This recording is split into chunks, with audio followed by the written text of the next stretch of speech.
Isang maulang umaga po sa ating lahat at palakpakan nga po natin ng ating Panginoon. Hallelujah! Sa umaga pong ito ay darako na tayo sa salita ng ating Panginoon. Muli po kayong inaanyayahan na tumayo bilang paggalang po natin sa salita ng ating Panginoon. Ang ating pong teksto ay matatagpuan sa aklat ng Philippians chapter 2 verse 5 to 11. Ganito po ang sinasabi sa magandang balita Biblia. Naway magkaroon kayo ng kaisipan na tulad ng kay Kristo Jesus. Kahit taglay niya ang kalikasan ng Diyos, hindi niya pinagpilitang manatiling kapantay ng Diyos. Sa halip kusa niyang binitawan ang pagiging kapantay ng Diyos at namuhay na isang alipin. Ipinanganak siya bilang tao at nang siya'y maging tao, nagpakumbaba siya at naging masunurin hanggang kamatayan. Maging ito man ay kamatayan sa cross. Dahil dito, siya'y lubusang itinaas ng Diyos at binigyan ng pangalang higit sa lahat ng pangalan. Sa gayon, sa pangalan ni Jesus ay luluhod at magpupuri ang lahat ng nasa langit, nasa lupa at nasa ilalim ng lupa. At ang lahat ay magpapahayag na si Jesucristo ay Panginoon sa ikululwalhati ng Diyos Ama. Pagpalain po ng Panginoon ng kanyang mga salita na atin pong nabasa. Maaari na po kayong umupo.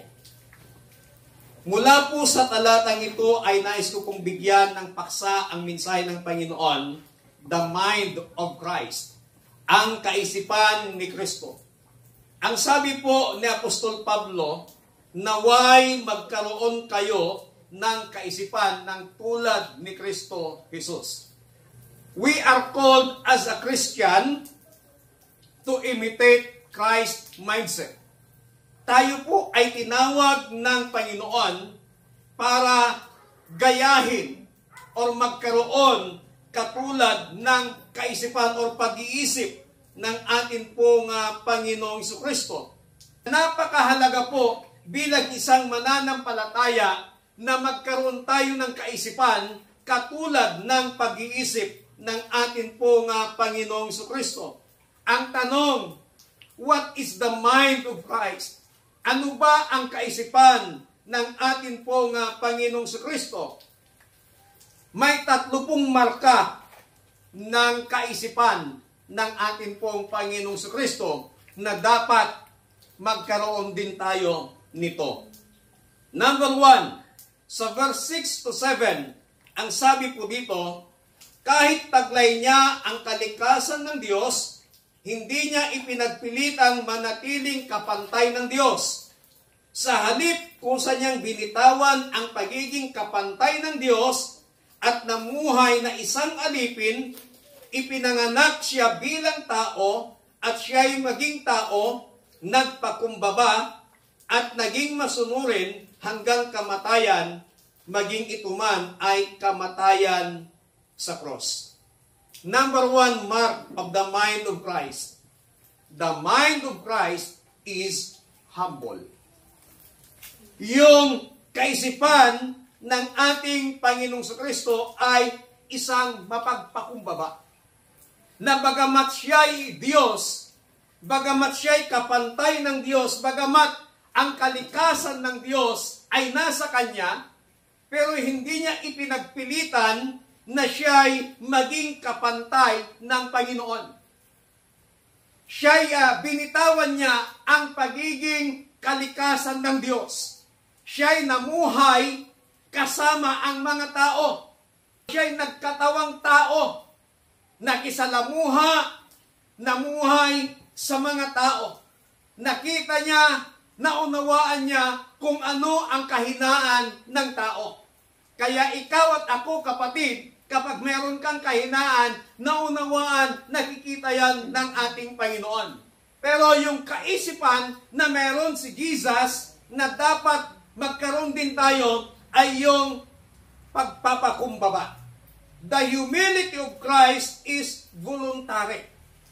Pinili niya. He chose it. Wala pong nagpumilit, hindi po siya diniktahan ng Diyos Ama o anak, dapat kang magpakumbaba. But pinili ni Jesus ang maging magpakumbaba. Pinili ni Jesus na hindi niya isapilitan yung kanyang sarili na maging kapantay siya ng Diyos Ama. But, siya po ay nagkaroon ng voluntaryong pagpapakumbaba sa ating Panginoon. He did not cling to his status or demand his rights. Hindi niya ipinagpilitan ang kanyang karapatan. Hindi niya sinabi, "Oh, Diyos Ama, Diyos din ako. Bakit andito ako ngayon sa lupa? Bakit nakikisalamuha ako sa mga tao?" Hindi niya ipinagpilitan yon, kundi siya ay nagpakumbaba upang makapamuhay kasama kapiling ang mga tao. Ang pagiging magpapakumbaba ng ating Panginoong Hesukristo ay ipinakita kung ano ang puso ng Diyos na dapat bilang isang mananampalataya ay magkaroon tayo ng katulad ng mind ni Jesus Christ. The humility of Christ is costly. Yung pagpapakumbaba ng ating Panginoong Hesus ay masyadong napakahalaga. Bakit ko sinabing napakahalaga? He gave up heaven's glory. Isinuko niya ang kanyang kaluwalhatian. He emptied himself not of divinity, but of position, privilege, and glory. Isinuko niya ang kanyang karapatan, hindi yung kanyang pagiging Diyos, kundi yung kanyang position, yung kanyang pribilehiyo, at yung kaluwalhatian. Iniwan niya doon sa langit. At siya'y nakisalamuha sa mga tao. He took the form of a servant. At hindi lamang basta nakisalamuha sa tao, bagamat siya ay Diyos.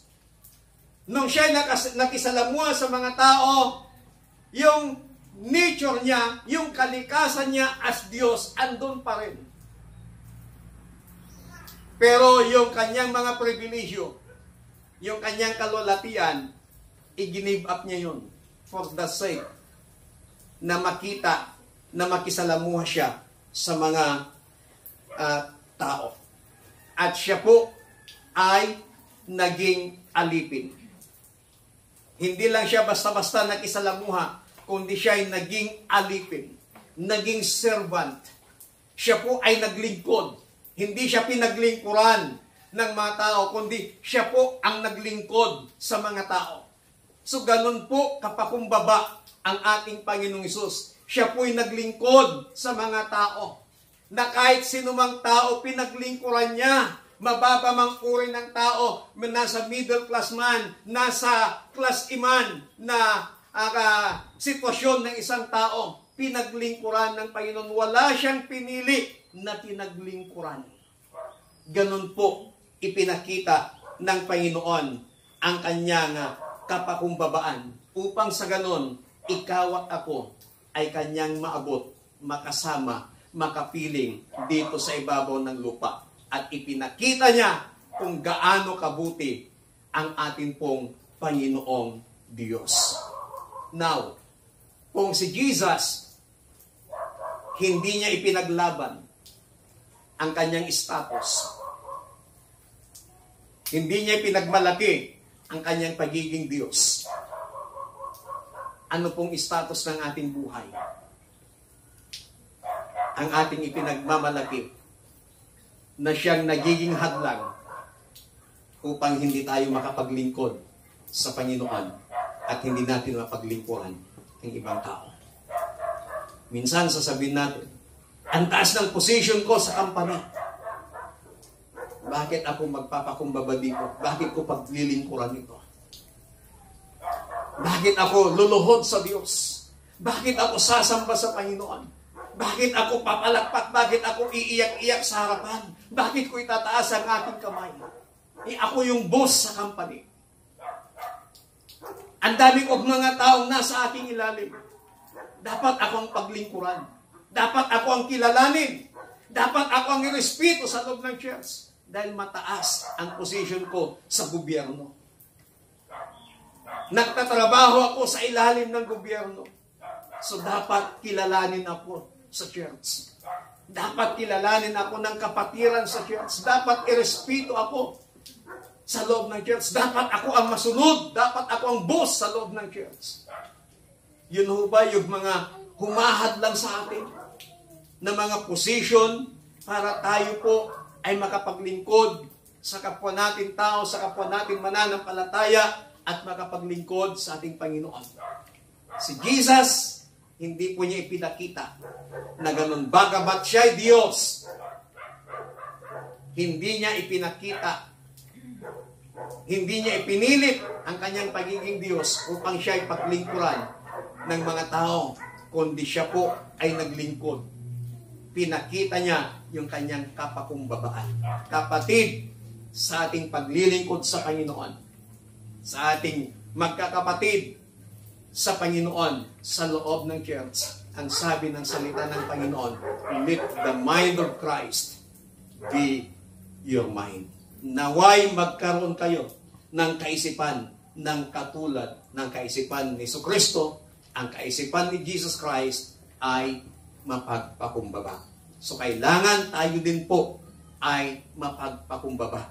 Wala tayong pwedeng may pagmalaki sa Panginoon. Wala tayong pwedeng may pagmalaki maging sa ating kapwa mananampalataya, maging sa ating kapwa-tao. Ang lahat yan ay ipinahiram lang sa atin ng Panginoon.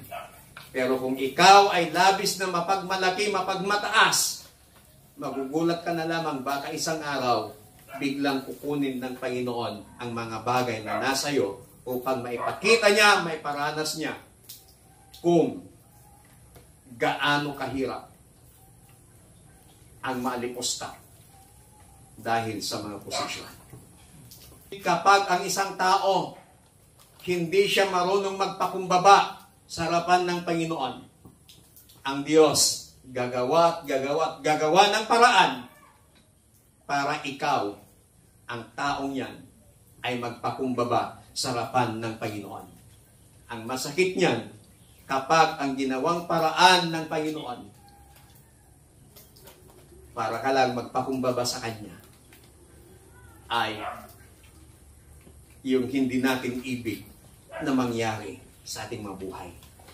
Pero sa umagang ito, mga kapatid, ang sabi ng salita ng Panginoon, let this mind of Christ be our mind. So habang maaga pa, the mind of Christ is you humble. Kaya dapat tayo din po ay marunong nang magpakumbaba, lalong higit sa harapan ng ating Panginoon. Palakpakan natin ang Diyos. Number 2, sa verse 8, ang sabi dito, nagpakumbaba siya at naging masunurin hanggang kamatayan, maging ito man ay kamatayan sa cross. The mind of Christ is obedient. Ang kaisipan ni Kristo ay masunurin. Hindi lamang basta-basta naging masunurin ang ating Panginoong Hesus. Ang sabi ng Biblia, hanggang kamatayan, siya po ay naging masunurin. Hindi niya sinuway ang God the Father. Hindi niya kinontra ang Diyos Ama. Kung ano yung sinasabi ng Diyos Ama, kung ano ang kalooban ng Diyos Ama sa Kanya, sumusunod lamang siya. Wala tayong mabasa sa Biblia na si Jesus Christ ay nagreklamo sa Kanyang Amang nasa langit. Kundi makikita at mababasa natin na si Jesus Christ ay laging sumusunod sa mga ipinapagawa sa Kanya ni God the Father. Hindi gumagawa si Jesus Christ dito sa ibabaw ng lupa noon nang hindi sinasabi sa Kanya ng God the Father. Kung ano yung plano ng Diyos Ama na dapat gawin ng Diyos Anak na si Jesus Christ dito sa ibabaw ng lupa, ganun po yung ginawa ni Jesus.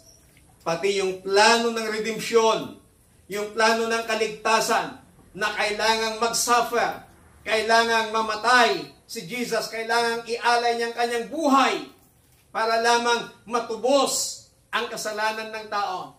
Hindi po nagreklamo si Jesus. Sumunod po siya at ang sabi ng Biblia, hanggang sa kamatayan, siya'y naging masunurin sa Diyos Ama. The obedience of Jesus Christ was complete, sacrificial, and victorious. Yung kanyang pagpapasakop sa kalooban ng Diyos Ama, ang siyang nagdala ng kaligtasan sa buong sanlibutan. Hindi niya ipinagpilitan ang kanyang sarili, ang kanyang kagustuhan. Maalala po ba natin, bago hulihin si Jesus, nung siya'y nasa Getsemani, siya'y nanalangin. Ang sabi ni Jesus sa kanyang panalangin, Ama, sana, sabi niya, maalis ang pagdurusa at paghihirap na ito. But, sabi ni Jesus, not my will, but your will be done. Ngunit, sabi ni Jesus, hindi ang aking sariling kagustuhan. Ang kagustuhan ni Jesus ay hindi siya magdanas ng pagdurusa, hindi siya magdanas ng paghihirap. Yun yung kagustuhan ni Jesus. Pero ang sabi niya, hindi ang aking sariling kagustuhan ng masunod, kundi ang kagustuhan mo, Ama. Sometimes sa buhay po natin, ayaw po nating magdanas ng hirap. Ayaw po nating magdusa ng anumang pagsubok.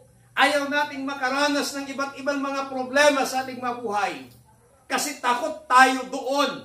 Takot tayong magkaroon ng mga pagsubok. Takot tayong magkaroon ng mga problema. Takot tayo na tayo magdanas ng kahirapan. Pero kung ang panalangin po natin, if it is your will, O God, na maranasan ko ang mga ito, yes, your will be done. Ako'y susunod at magpapasakop sa iyo.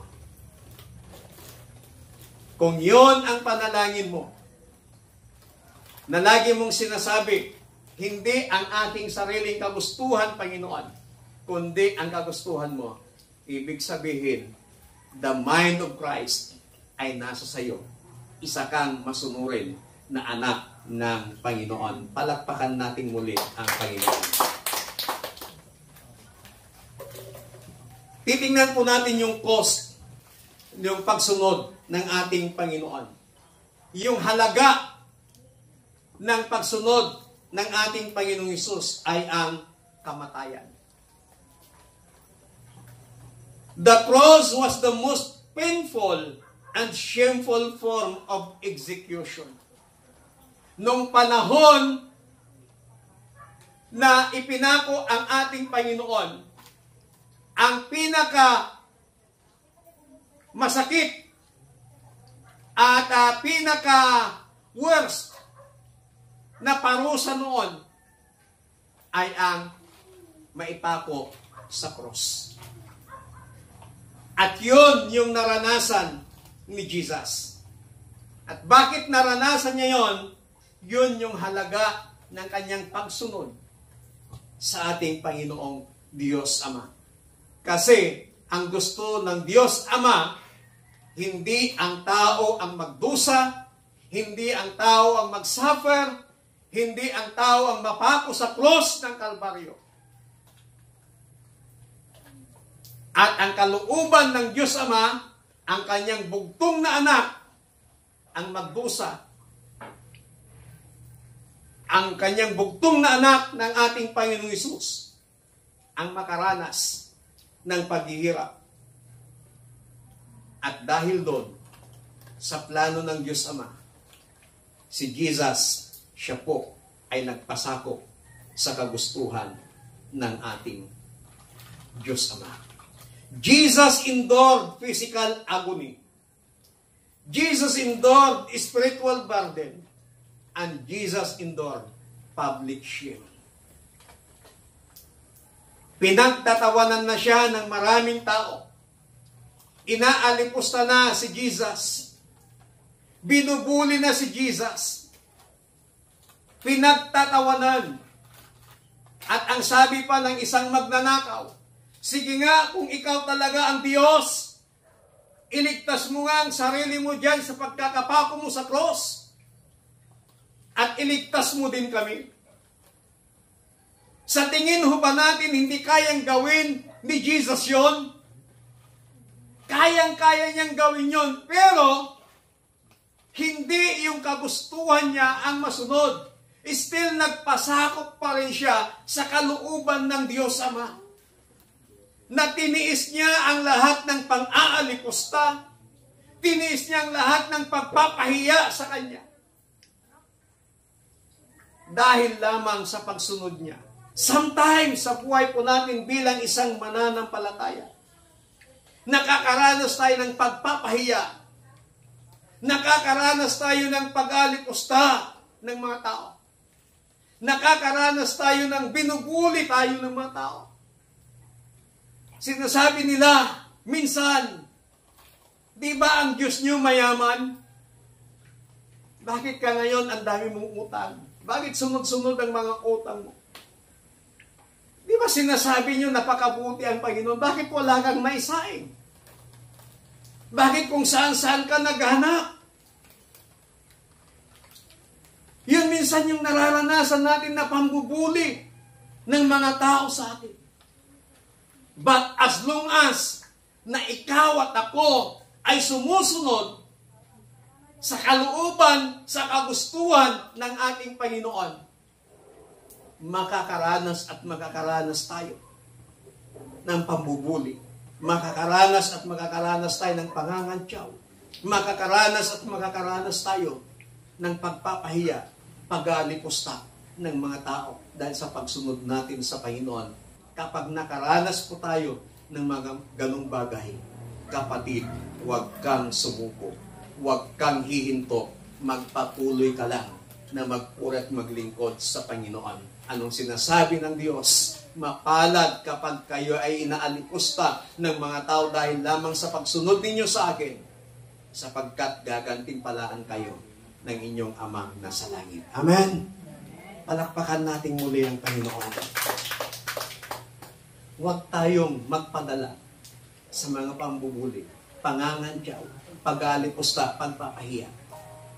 Manatili tayo sumunod sa ating pong Panginoon. The mind of Christ is obedient. Pangatlo at ang panghuli. Sa verse 9, ang sabi po dito, dahil dito, siya'y lubusang itinaas ng Diyos at binigyan ng pangalang higit sa lahat ng pangalan. The mind of Christ is exalted. Because of the humility of Christ, God exalted above Him all. Dahil sa pagpapakumbaba ng ating Panginoong Jesucristo, siya'y itinaas ng ating Amang nasa langit. Ano pong sabi ng Biblia? Ang nagpapakumbaba ay itataas at ang nagmamataas ay siya namang ibababa. Sa kabila ng mga paghihirap, sa kabila ng pagpapahiya, sa kabila ng pag-aalipusta, sa kabila ng pambubuli na naranasan ni Jesus, still nagpakumbaba pa rin siya hanggang dumating yung panahon na siya'y itinaas ng ating Amang nasa langit. Because of His obedience, dahil sa pagsunod ng ating Panginoong Jesucristo, God exalted Him above all. Itinaas siya ng ating Amang nasa langit. At ang sabi ng salita ng Panginoon, every knee will bow and every tongue confess that Jesus Christ is Lord. Dahil sa kanyang pagsunod sa ating Panginoon, ang sabi ng Biblia, itinaas siya ng Diyos Ama. At ang sabi pa ng banal na kasulatan, ang lahat ng tuhod ay luluhod sa ating Panginoong Hesus. At bawat labi ay magpapahayag na si Jesus Christ ay ang Panginoon na tagapagligtas. God honors the humble and obedient. Kung ikaw ay nagpapakumbaba, kung ikaw ay sumusunod sa Panginoon, inuunor yon ng Panginoon. At in due time, itataas ka rin ng Panginoon. Amen. Yung kalagayan mo ngayon, kapatid, nananatili kang nagpapakumbaba, nananatili kang sumusunod sa Panginoon, balang araw, in due time, in God's time, itataas ka ng Panginoon. At magugulat ang tao, wow! Ikaw na ngayon ang lalapitan na dati kapag ikaw ay lumalapit, pinapahiya ka.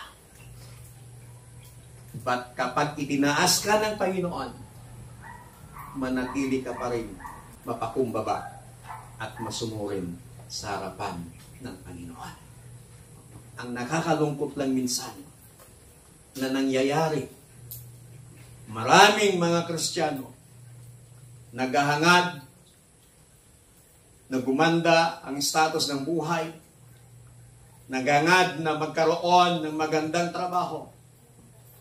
Pero kapag gumanda na ang status ng buhay, kapag nagkaroon na ng magandang trabaho, minsan nakakalimutan ng Panginoon at ang nagiging dahilan, sobrang busy sa trabaho, wala ng panahon sa Panginoon. Dahil sa ganda ng buhay, nakakalimutan na ang Panginoon dahil mas inuuna yung mga bagay na nasa kanilang status ng pamumuhay.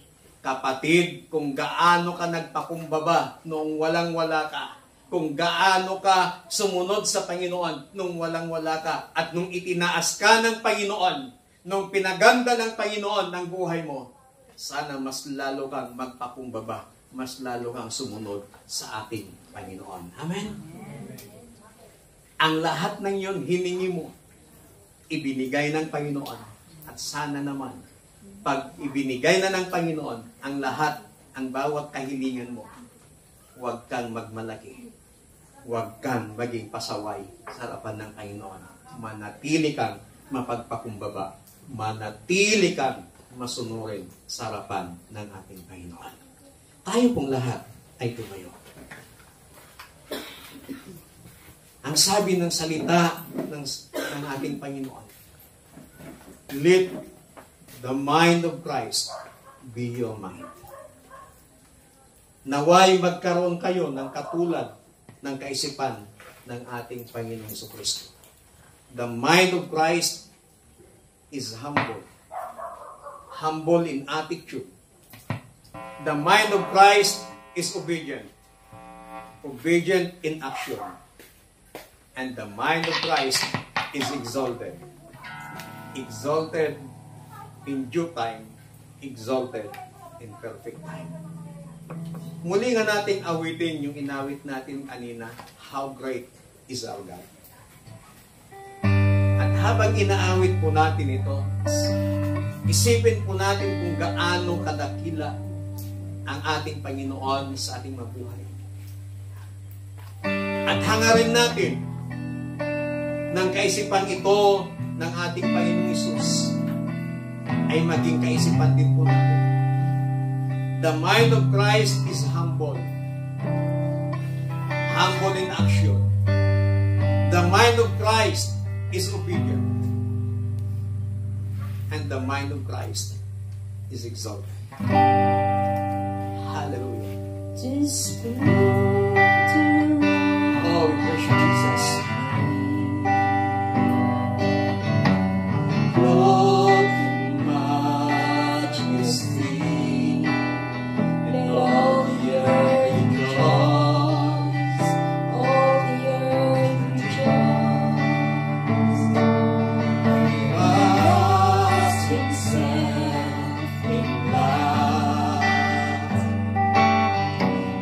Darkness tries to hide.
kami ay naligtas.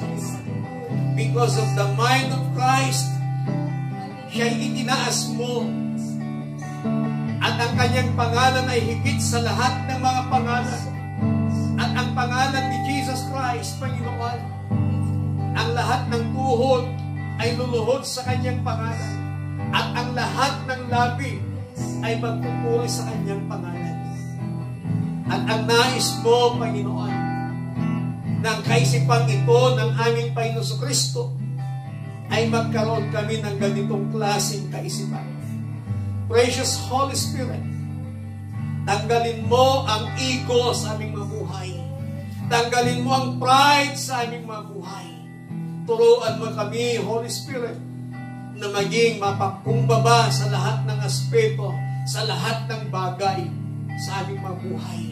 At tulungan mo kami, Holy Spirit, na maging masunurin bilang anak ng aming Panginoong Hesus.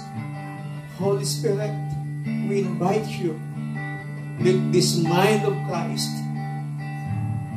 ilagay mo sa aming kaisipan. Let this mind of Christ gawin mong kaisipan namin, ang kaisipan ng aming Panginoong Kristo. That mind of Christ is humble in attitude. That mind of Christ is obedient in action. And that mind of Christ is exalted in God's perfect time. Panginoong Hesus, tulungan mo kami through the power of your Holy Spirit na magkaroon ng ganitong kaisipan mula sa umagang ito, Panginoon. Sa inyo po namin pinagkakatiwala ang lahat. Holy Spirit, patuloy kang manahan sa aming kaisipan. Make our mind as your playground, as your home, precious Holy Spirit. Make our heart as your home. Make our lives as your home, precious Holy Spirit. Salamat sa salita ng Panginoon. Salamat. In Jesus Christ, mighty name we pray.